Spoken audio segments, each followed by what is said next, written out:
I'm back in my cowboy romance era. Hello, welcome back to my channel. I am Kristen. If you are new here, then welcome. If you're not new, welcome back. If there are a lot of breaks in this video, I'm sorry. I've been sick and I've been coughing my freaking head off for 2 weeks straight, and I'm over it. Also, I got mics, so we're gonna see how this goes. If the audio quality is awful, I'm so sorry. I'm going to do my best to fix it in post if it is not very good. But we're going to talk about the books that I read in January of this year. I can't believe January is already gone and we're already a freaking week into February. Like I said, I've been sick, so I'm a little late filming this. But we're going to talk about all the books that I read. I read 8 books in January. That is fantastic. Compared to last year, I read 30-something books all year. I've already read 8 books this year. We're on track.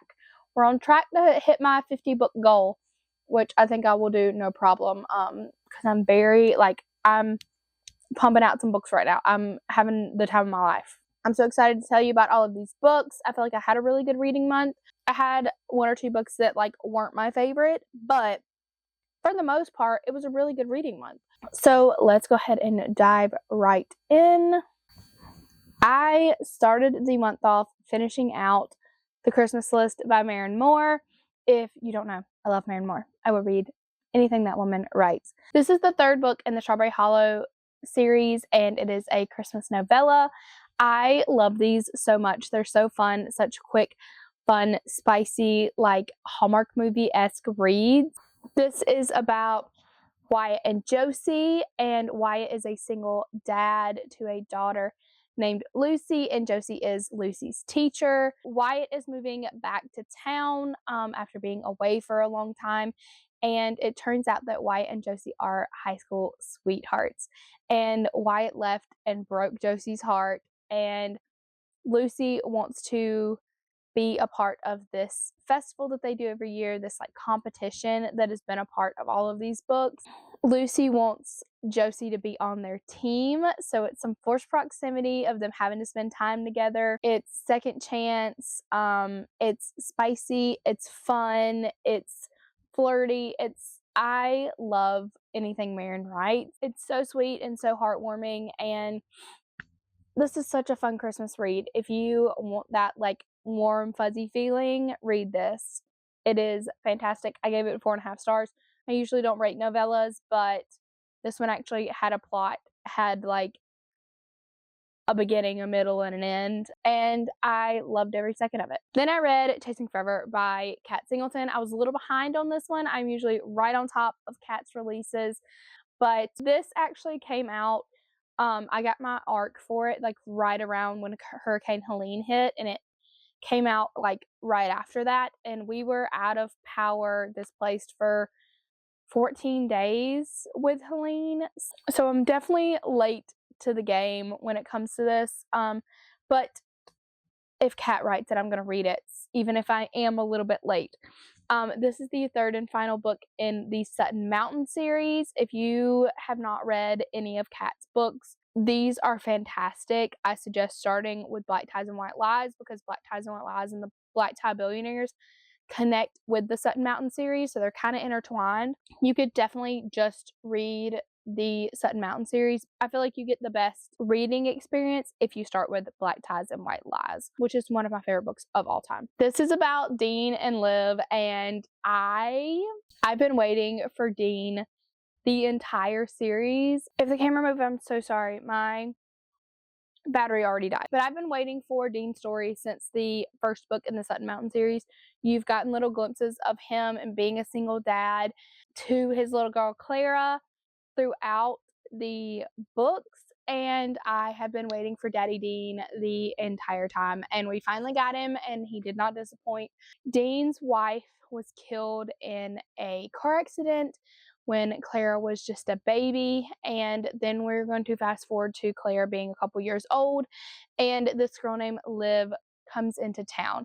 Liv is kind of running from something. She has left everything behind and is just driving until she decides she wants to stop and decide where she wants to lay down some roots.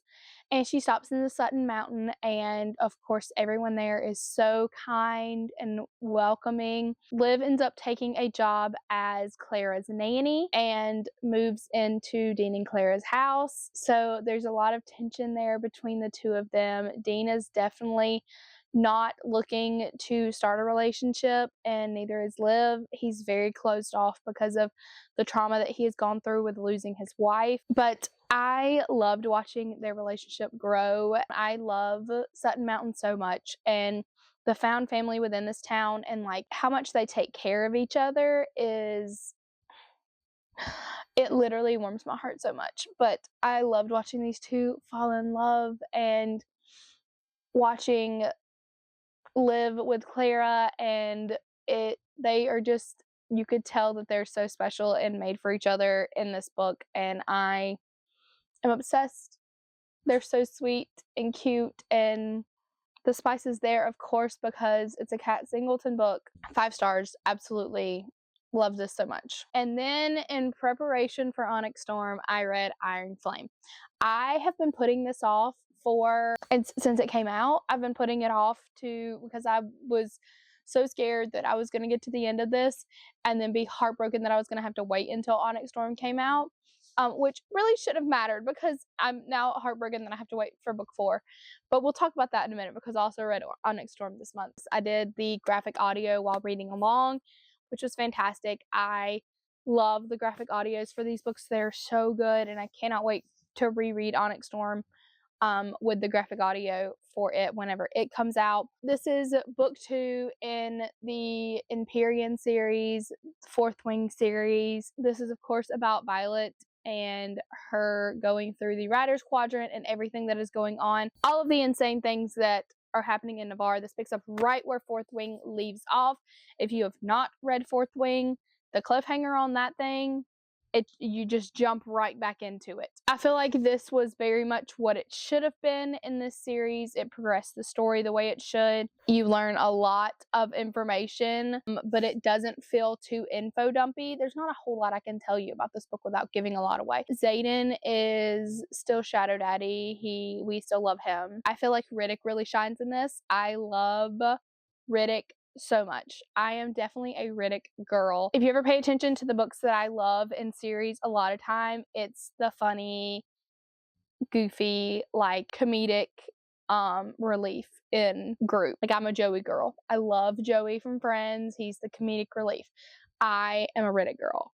I am a Rook Van Doren girl. So I love the comedic relief, and I love Riddick so much. I love him so much. But I feel like you finally get to see a little bit more of Riddick in this, and then even more in Onyx Storm, to be 100% honest with you. The My House, My Chair, My Woman scene lives in my head rent-free. It lives in it rent-free. And then I read Onyx Storm, of course. I have a vlog for this, which will probably go up right after I plan on getting this up pretty soon. And then I'll do February TBR, and then I'll upload my Onyx Storm vlog. I wanted to make sure, even though it's a spoiler-free vlog, I wanted to give it plenty of time for everything to settle down with release and stuff, to make sure that I don't spoil anything. I don't think I spoiled anything, but you know, was so good. The twists and turns in this one really got me. It got me. I was boohoo crying at some points. I loved it. The ending, I was shook. Holy crap, the ending. There were so many points in this book where I mouth open, shocked in this book. It is so good. I'm so excited for book 4. I know we're gonna have to wait a while. Rebecca, take your time. Rebecca, you take all the time you want. But also, could you hurry? Can you do it just a little bit faster? Could I have it yesterday? Please. But no, for real. I understand her taking time off and spending time with her family. She also writes contemporary. We're gonna have to wait a little bit for book 4. Hello, darkness, my old friend. But it's okay. It'll be all right. We're gonna prevail. I can reread them. So good. 5 stars for both of them. I love this series so much. Then I listened to The Pumpkin Spice Cafe by Lori Gilmore. I've seen this everywhere. Everyone has talked about these books by Laura Gilmore. I didn't realize that they were translated, so that's pretty cool. This is about Jeannie and Logan, and I went into this thinking it was going to be very like Gilmore Girls, like warm, sweet, which it was very warm, sweet, Hallmark movie-esque. I didn't get a whole lot of Gilmore Girls out of it, but that might just be me. I went into it thinking like Logan was going to be like Luke Danes, and he is definitely not Luke Danes grumpy. He's nowhere near Luke Danes grumpy, just to let you know. But this was cute. It was a fun listen. It wasn't anything that I would like say was super duper like crazy different or special. I enjoyed it. And like even the thing says for fans of Gilmore Girls. I feel like the town, yes, gives me Gilmore Girls vibes. I feel like the characters don't. The last like 20% made me like it a little bit more and probably made me rate it a little bit higher because you start seeing the setup for the next 2 books, I'm guessing, for at least 2 more couples, and I'm excited about those. So I will definitely be reading more of these. I'll probably continue to listen to them on Audible or Hoopla. I listen to this on Spotify. I will probably continue to listen to them, but it was just a fun, fast listen. I think I gave it like 4 stars. 3.5, 4 stars. Then I picked up my first Jessica Peterson book and I read Cash. The Cowboys are back. I'm back in my cowboy romance era. Flannel shirt was not intentional, but I'm back in my cowboy romance era. This was so freaking good. This was my first. It's not going to be my last Jessica Peterson book. In fact, I read 2 last month, but I plan on trying to devour as much of her backlist as I can because I'm obsessed with this. This is about Molly and Cash. And Molly's father has sadly passed away, and she's having to go back to this town that he lived in where she spent the first couple years of her life before her parents got a divorce and she moved to what big city in Texas? Whatever the big city in Texas is. Austin, maybe? I can't remember. She lived in a big city in Texas. Like her mom took her from Hartsville, moved her to a big city. And she didn't have a really great relationship with her dad growing up.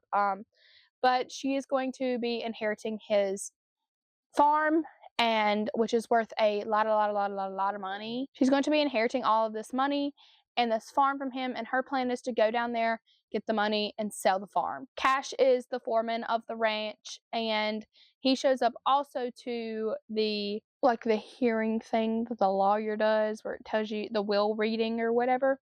He also shows up because he has also been left something. Turns out it's a safety deposit box full of photos of Molly and her mom and him when Molly still lived there and they were all together. And it's like his most prized possession is what he tells Cash. Molly finds out that there is a stipulation to her being able to inherit the ranch and her his fortune, and it is that she has to live on the ranch for a year. So she's not happy about this. Cash is not happy about this. They're definitely butting heads. They do not like each other. And then she decides, okay, fine, I'll go live there for a month and I'll just do the things that I have to do to be able to get enough money to be able to pay the bills that I need to pay, because she owns a boot company with her best friend, which I think is a really cool thing. I've never seen that in a book, someone owning a boot company. That's so cool, so Western, so in this little niche of stuff. Cash is so grumpy, but I wouldn't say she's really sunshine. She's sassy and does not take any crap. Cash has a bunch of brothers. His parents died when he was 19-ish. And so his family owned the farm next door, and he started working for Molly's dad to be able to pay the bills and so they didn't lose that land, but it's kind of gone away. Watching these two fall for each other was so fun, the tension between the two. I'm obsessed with Cash. I feel like he was really the shining light in this book. He is what made it, in my opinion. I didn't know if I was going to like Molly at first because she came off as very stuck up. I did not think that I was going to like her, but you definitely get to see a different side of her that is great. I love them so much, and I'm so freaking excited for the rest of the Rivers Boys all of the Rivers boys are getting a book. There's 5 of them. There's going to be 5 books, but this was so great. Cash gives Riley Green vibes. If you don't know Riley Green, this is Riley Green. Cash gives these vibes, and we're here for it. We are here for it. 5 stars. 100% 5 stars. And then we have Wyatt, which is book 2. This is the second eldest Rivers boy. This is about Wyatt and Sally. Wyatt and Sally are childhood best friends. And you open up with the first chapter being when it's right after Wyatt's parents have passed away and Sally comes home from college and Wyatt realizes that he loves Sally. Fast forward like 10 years, Sally is back living on the ranch. She has gone to vet school and is living in Hartsville for a couple months before she moves to New York to take a vet job. Sally decides that she needs a little bit of like lessons in how to like flirt and interact with a guy, and Wyatt decides that it's a good idea for him to be her teacher in that. I love these two so much. Their chemistry is out of this world. The two of them together is so good. Wyatt is next level book boyfriend. He has a mouth. He is so caring though, and he is down bad. He is down bad for this girl. Down bad. Did I say he was down bad? Because he's down bad. He's so in love with her, he doesn't know like how to function. Like the pining and the mouth on him, and he is just everything. Everything. I love Wyatt. I think I love Wyatt more than I love Cash. But I love Wyatt. I love this so much. I love it so much. They also set up book 3 for Sawyer at the end of this, and I'm so freaking excited for that book. Also, Jessica just signed a deal. Congratulations, girl. I've already pre-ordered your books for the new covers. I'm so excited, but these are freaking fantastic. If you want to get a cowboy in your life, please pick up this series. Please pick it up. You won't be disappointed, I promise. I promise. And then the last book I read was Hawk by Jessie Hall. Danny convinced me to read this. She was like, Kristen, this is right up your alley with the little dark spooky boys, which yes, we love a dark spooky boy. This was a Wattpad book turned into a actual physical book, which I feel like you can tell a little bit. And we'll talk about that in a minute. But this is about Nicole. She does not like to be called Nicole. And Hawk calls her Cole, but her boyfriend calls her Nick. Because this is a cheating trope book. So if that is not your thing, then I totally understand. This is not going to be your kind of book. This is the first time I think I've read a cheating trope, and I didn't mind it in this context because there's a lot going on behind the scenes and a lot of things, but this is a cheating trope book. Like, first and foremost, that is the main trope of this book. I'm just going to call her Cole because that's what Hawk calls her. Cole is living with her boyfriend Patrick, and they have been happy. They're just like going through the motions, living their lives, being a happy couple. And this guy named Hawk moves in, and he is an ex-convict. He is just getting out of prison, and Patrick is like, I'm just trying to help him. He has nowhere to go. He has to have somewhere to live for his probation. Cole slowly starts finding out little things that are not completely true. The tension between the two of them is thick. It is heavy. It is there for sure between Hawk and Cole. The plot twist in this book are probably the only reason that it is rated the 3.5 stars that I gave it. It honestly probably would be rated lower if it wasn't for the plot twist being so good and me not like seeing some of them coming. I feel like it wasn't very heavily edited going from Wattpad to published. There's a lot of like repetitive describing of things, which irritated the crap out of me. Like, he has a lip ring. You like that he hasn't pronounced Adam's apple. He has a lot of tattoos. Like, it's just like a lot of like the same things over and over and over again, and there's some continuity errors throughout the book. So I feel like if it could get another really good like edit, I would have rated this book a lot higher. But Hawk was really the saving grace in this book. If it wasn't for Hawk and me liking Hawk so much and being literally obsessed with him, My Little Dark Spooky Boy, then this wouldn't have gotten even the 3.5 stars it did. This was supposed to be a standalone, but there is a second book that is connected called Kid, which is Hawk's best friend. He's like funny and like, you know, the comedic relief of the book, which is right up my alley. I love the comedic relief. So this was good if you can look past some of the repetitiveness and the little continuity things, which a lot of people might not even notice. Then I think you would like this. This is dark. It does have some heavy topic. And like I said, it is a cheating trope. So pick it up at your own risk. Go into it knowing those things. But those are the books that I read in January. Like I said, it was a really good reading month. There's definitely some books that I absolutely loved this month, and then a couple that were just okay. I'm so excited to keep reading. We're on a good track. I'm excited about February. February is going to be very busy, so I don't know that I'm going to be able to read 8 books like I did this month, and plus it's only 28 days because, you know, February's short as crap. So if you are not already, make sure to subscribe down below. Leave a comment with what your favorite book that you read in January was. Make sure to go follow me on all of my socials, my Instagram, my TikTok, my Fable, which is where I have loved Fable. I think I'm going to do a video on Fable and how much I love it and the things that I think are better about it than Goodreads. I've been updating both, but I've loved Fable a whole lot. But thank you so much for watching this video, and I will see you next time. Bye!